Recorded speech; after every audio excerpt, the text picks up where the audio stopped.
مادی شکل میں ہم اگر دیکھیں، اسباب کی دنیا کے اعتبار سے دیکھا جائے تو جس کیفیت میں آقا علیہ الصلوۃ والسلام تشریف لے گئے تھے تو بظاہر چند رفقا ہیں اور وہ بھی اپنا سارا ساز و سامان چھوڑ کر مکہ مکرمہ سے جا رہے ہیں، اور دوسری طرف کفاران قریش ہیں جنہوں نے اسلام کے راستے کو روکنے میں، مسلمانوں کو نقصان پہنچانے میں کوئی کسر نہیں چھوڑی، اور وہ معاذ اللہ یہ سمجھ رہے تھے کہ آقا علیہ الصلوۃ والسلام جب اب یہاں سے گئے ہیں تو یہ معاذ اللہ دین خود ہی ختم ہو جائے گا اور اب کوئی اس کا نام لینے والا باقی نہ رہے گا۔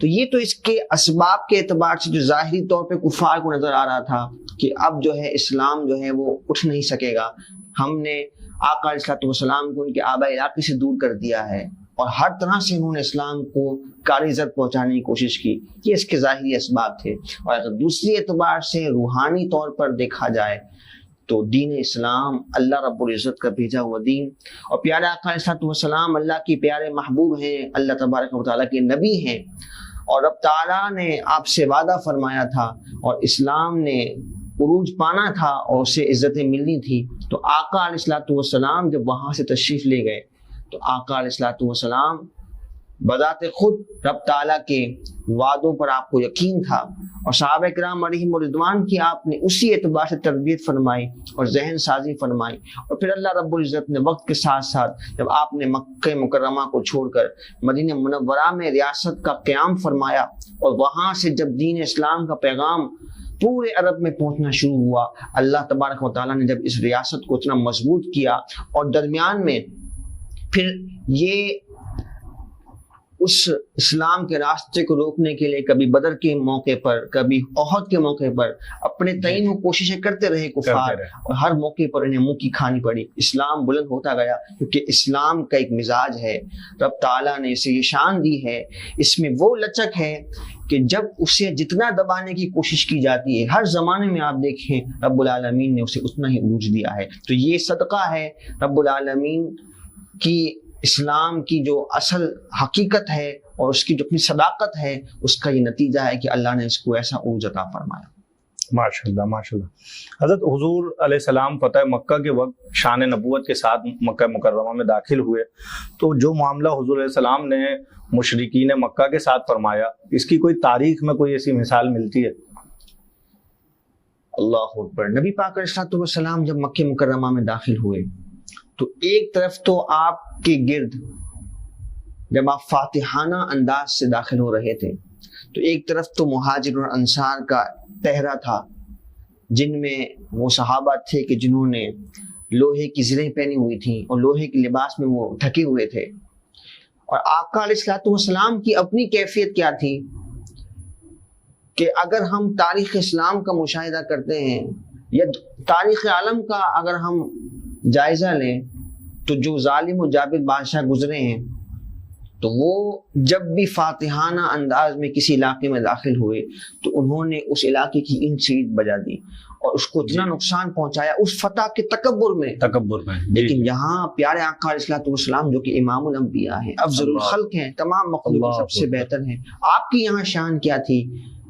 ایک تو اگر آپ کے لباس کے لحاظ سے دیکھا جائے تو آقا علیہ الصلوۃ والسلام نے سیاہ امامہ شریف پہنا ہوا تھا ماشاءاللہ، اور یہ آقا علیہ الصلوۃ والسلام کی سنت مبارکہ تھی کہ فتح کے موقع پر، خوشی کے موقع پر آپ بلیک سیاہ امامہ شریف جو ہے پہنا کرتے تھے، اور آپ کے گرد صحابہ کا پہرا تو تھا لیکن آپ کی اپنی کیفیت یہ تھی کہ عاجزی سے آپ نے اپنے سر مبارک کو اس طرح جھکایا ہوا تھا کہ آپ کا سر مبارک اونٹ کے کوہان سے لگ رہا تھا، اور اتنی عاجزی کے ساتھ کہ آقا علیہ الصلوۃ والسلام مکہ مکرمہ میں فاتحانہ انداز میں داخل ہوئے، اور قیامت تک کے لیے اہل ایمان کو گویا کہ یہ تلقین اور تربیت عطا فرما دی کہ جب بھی اللہ کسی موقع پہ بھی اسلام کو عروج عطا فرمائے، فتح نصیب فرمائے، تو اس میں کبھی بھی اپنی ذاتی انسان صلاحیت کو نہ سمجھے۔ یہ حضور نے ہمیں تعلیم فرمائی ہے در حقیقت کہ انسان اپنی قابلیت پر ناز نہ کرے، بلکہ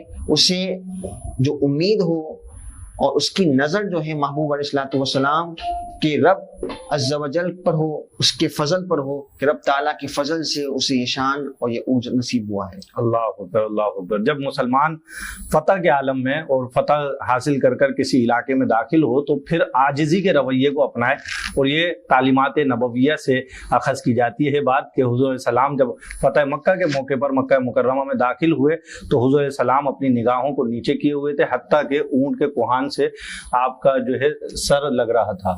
تو ناظرین محترم، یہاں ایک وقفے کی طرف جائیں گے، وقفے کے بعد انشاءاللہ گفتگو کو یہیں سے کنٹینیو کریں گے۔ ویلکم بیک ناظرین کرام، مہم ٹی وی کی وقت سحر ٹرانسمیشن جاری ہے۔ آج کی گفتگو کا عنوان ہے فتح مکہ، اور فتح مکہ کے حوالے سے وقفے سے قبل بھی گفتگو جاری تھی۔ حضرت فتح مکہ کے موقع پر جب حضور نبی کریم صلی اللہ تعالیٰ علیہ وآلہ وسلم مکہ مکرمہ میں داخل ہوئے تو اس وقت کیا واقعات رونما ہوئے، کیا منظر تھا؟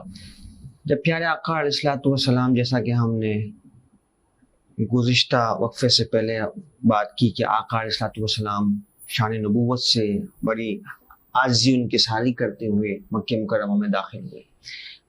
اب جو افواج تقریباً 10,000 کے قریب لوگ آپ کے ساتھ تھے، صحیح، تو ہر قبیلے کو اس کے ایک امیر کے ساتھ، اس کے سربراہ کے ساتھ آقا علیہ الصلوۃ والسلام نے الگ کر دیا، اور ایک بڑا ہی عجیب منظر تھا کہ مکے میں ہر طرف سے جو ہے ہر قبیلے کے اعتبار سے دستے جو ہے وہ داخل ہو رہے تھے۔ تو حضرت عباس رضی اللہ تعالیٰ عنہ جو پیارے آقا علیہ السلام کے چچا جان ہیں، آپ نے یہ مشورہ دیا کہ ابو سفیان جو کہ قریش کی طرف سے نمائندے ہیں، انہیں جو ہے وہ ایک ٹیلے پر کھڑا کر دیا جائے تاکہ وہ ان دستوں کو دیکھیں اور انہیں پتہ لگے کہ آج کے دن اسلام کتنی شان و شوکت کے ساتھ داخل ہوا ہے۔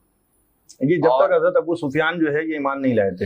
ایمان حضرت ابو سفیان اسی موقع پر لائے ہیں۔ اچھا، اسی موقع اور اسی موقع پر جو ہے خاص انہیں اسلام کی شان و شوکت کو دکھایا گیا، اور پھر خاص آقا علیہ السلام نے ابو سفیان کو یہ پروٹوکول دیا کہ ان کے گھر میں اگر کوئی آ جائے جو ان کی پناہ میں آ جائے، آقا علیہ السلام نے اس کے لیے بھی پناہ کا اعلان فرمایا۔ صحیح۔ اور پھر یہاں آقا دو عالم صلی اللہ تعالیٰ علیہ وآلہ وسلم کا بڑا ہی جو عظیم کردار تھا، آپ جو ہے وہ خانہ کعبہ کے قریب تشریف لائے اور آپ نے اس وقت اونٹنی پر خانہ کعبہ کا طواف فرمایا۔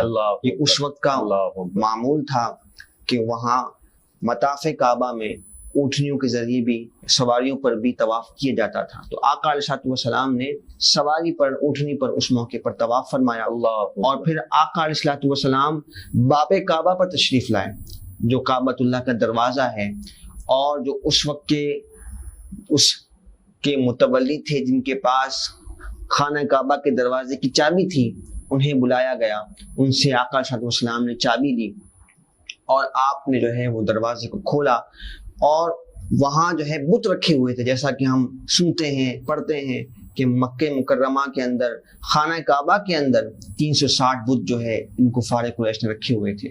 تو یہ خانہ خدا کو، اللہ کے گھر کو انہوں نے بت خانہ بنائے رکھا تھا۔ تو پیارے آقا علیہ السلام نے اس موقع پر آپ خانہ کعبہ کے اندر داخل ہوئے، آپ کے دست مبارک میں آپ کا عصا مبارک تھا، لاٹھی تھی، اور آپ ہر بت کی طرف اپنی لاٹھی مبارک سے اشارہ کرتے اور قرآن مجید فرقان حمید کی آیت کریمہ پڑھتے، قل جاء الحق وزهق الباطل، اے محبوب آپ فرما دیجیے حق آ گیا اور باطل مٹ گیا۔ آپ یہ کہتے ہوئے اشارہ کرتے تو یہ سارے کے سارے بت منہ کے بل زمین پہ گرتے رہے۔ اور پھر انہوں نے عجیب و غریب قسم کے مجسمے بنائے ہوئے تھے، کئی پرندوں کے مجسمے تھے، اور بعض تو اتنے نادان تھے کہ انہوں نے معاذ اللہ انبیاء کے مجسمے بھی بنا کے رکھے ہوئے تھے۔ تو وہ سارے کے سارے آقا علیہ السلام نے اپنے ہاتھ سے انہیں ختم فرمایا، اور پھر آقا علیہ السلام نے چند رفقا ساتھ تھے جن میں حضرت اسامہ بھی شامل ہیں، حضرت بلال حبشی رضی اللہ تعالیٰ عنہ بھی مکہ مکرمہ کے اندر تھے۔ تو ان سب کے ساتھ مل کر آقا علیہ السلام نے خانہ کعبہ کی عمارت کے اندر آپ نے نعرہ تکبیر کو بلند فرمایا، اور پھر آپ نے مختلف مقامات پر وہاں نماز ادا فرمائی، اور پھر آقا علیہ السلام باہر تشریف لے آئے، نماز کا انتظار ہونے لگا۔ نماز کا جب وقت ہوا، یہ وہ حسین منظر تھا کہ اس موقع پر آقا علیہ الصلوۃ والسلام نے حضرت بلال حبشی رضی اللہ تعالیٰ عنہ کو کعبۃ اللہ کی چھت پر چڑھا کر فرمایا کہ اب اذان کہو. اور حضرت بلال حبشی رضی اللہ تعالیٰ عنہ جو اگر ماضی کے اعتبار سے دیکھا جائے تو آپ ایک غلام تھے اور حبشی غلام تھے، حبشہ سے آپ کا تعلق تھا، لیکن اسلام نے جو آپ کو عزت عطا فرمائی. اور اسلام کا یہ پیغام ہے کہ اسلام میں جو امتیاز ہے وہ رنگ و نسب کے اعتبار سے نہیں ہے اور نہ ہی کسی کی ظاہری حیت اور رنگ شکل کے اعتبار سے ہے، بلکہ اسلام جو ہے اپنے ماننے والوں کو ہر مقام پر عزتوں سے نوازتا ہے. اور یہ وہ موقع تھا کہ بڑے بڑے کفار کے سردار وہ نیچے کھڑے ہیں. حضرت بلال حبشی حبشہ سے تعلق رکھنے والے اور خاندانی اعتبار سے جو غلام تھے، اللہ رب العزت نے آپ کو وہ عزت عطا فرمائی. محبوب علیہ الصلوۃ والسلام نے آپ کو خانہ کعبہ پر چڑھ کر اذان کہنے کا حکم ارشاد فرمایا. اور پھر حضرت بلال حبشی کی محبت کا انداز بھی دیکھیے کہ وہ ویسے تو قبلہ رخ ہو کر اذان دیا کرتے تھے، لیکن آج تو کعبے کے اوپر رونق افروز ہیں. اب جو ہے وہ یہ کیفیت پیدا ہو رہی ہے کہ وہ اذان کس طرف رخ کر دیں. تو آقا علیہ الصلوۃ والسلام نے اپنی طرف رخ کر کے، جو کہ کعبے کا بھی کعبہ ہے، آپ کو اذان کہنے کا حکم ارشاد فرمایا. تو حضرت بلال حبشی نے اس موقع پر اذان کہی. سرداران قریش میں ایک ہلچل مچ گئی، اور ہلچل ایسی تھی کہ ایک طرف تو انہیں یہ فکر تھی کہ آج یہ کیا عجیب منظر ہے کہ ایک غلام جو ہے وہ کعبے کی چھت پر ہے. ان میں سے ایک شخص جس کا نام عتبہ تھا، اس نے کہا کہ اگر آج میرا باپ زندہ ہوتا تو وہ اس غم سے ہی مر جاتا کہ یہ کیا آج اسلام نے پورے نظام کو بدل کے رکھ دیا ہے. اور وہ شکر کرنے لگا کہ میرا باپ پہلے ہی مر چکا. تو آقا علیہ الصلوۃ والسلام کو اللہ رب العزت نے وحی کے ذریعے سے ان کلمات کی گویا کہ خبر دے دی کہ یہ کفار نے یہ بات کی ہے. جب آقا علیہ الصلوۃ والسلام ان کے قریب آئے اور انہیں یہ باتیں بتائیں کہ تم ابھی یہ باتیں کر رہے تھے، وہ حیران ہوئے کہ آپ کو کس نے بتایا، یہ تو ہماری آپس کی بات تھی. تو یہ بات ان کے دل پر ایسی اثر ہوئی کہ انہوں نے ایمان کو قبول کر لیا. اور پھر کفار میں جو بہت بڑا طبقہ تھا، آج وہ تھر تھر کانپ رہے تھے، کیونکہ وہ جانتے تھے کہ انہوں نے آقا علیہ الصلوۃ والسلام کے ساتھ، مسلمانوں کے ساتھ کیا سلوک کیا ہے. لیکن اب ان کو یہ خوف تھا کہ نہ جانے اب ان کے ساتھ کیا انتقامی کارروائی ہوگی. وہ تھر تھر کانپ رہے تھے، سر سے لے کر پیر تک ان کا وجود جو ہے وہ پشیمان تھا. لیکن نبی پاک علیہ الصلوۃ والسلام کی شان کریمی دیکھیے. جب آقا علیہ الصلوۃ والسلام ان کے قریب آئے، خوف بھی ہے کہ نہ جانے بڑی سے بڑی سزا کے ہم مستحق ہیں. ہم نے کوئی کسر نہیں چھوڑی آقا علیہ الصلوۃ والسلام کو نقصان پہنچانے میں، اسلام کو نقصان پہنچانے میں، اور کئیوں نے تو قاتلانہ حملے کرنے کی کوشش بھی کی. تو سب کو جو ہے وہ بڑی سے بڑی سزا دی جا سکتی تھی. لیکن آقا علیہ الصلوۃ والسلام کی شان کریمی کہ آقا علیہ الصلوۃ والسلام جب تشریف لائے تو آپ نے ان سے پوچھا کہ تمہیں مجھ سے کیا امید ہے. تم نے کہا خیرن، خیر کی امید ہے. اخن کریم و ابن اخن کریم، کہ آپ بہت کریم ہیں، کرم فرمانے والے ہیں، اور کرم فرمانے والے کے بیٹے ہیں. تو جب اس طرح سے آقا علیہ السلام سے انہوں نے یوں کہہ لیجئے کہ ندامت کا اظہار کیا، تو آقا علیہ السلام نے وہ کلمات ارشاد فرمائے جو حضرت یوسف علیہ السلام نے اپنے بھائیوں کے لیے کہے تھے. آپ نے فرمایا لا تثریب علیکم اليوم، آج کے دن تم پر کوئی ملامت نہیں ہے. تو آپ نے ان سب کو معاف بھی فرما دیا. اور ان میں سے اکثر جو ہے اس شان کریمی کو دیکھ کر حضور کے حسن اخلاق سے متاثر ہو کر انہوں نے ایمان کو قبول کر لیا. اللہ اکبر، اللہ اکبر، ماشاءاللہ. ناظرین محترم، فتح مکہ کے عنوان پر گفتگو ہوئی اور ہمارے ساتھ موجود تھے ممتاز عالم دین حضرت علامہ مولانا سلمان رضا قادری دامت برکاتہم العالیہ.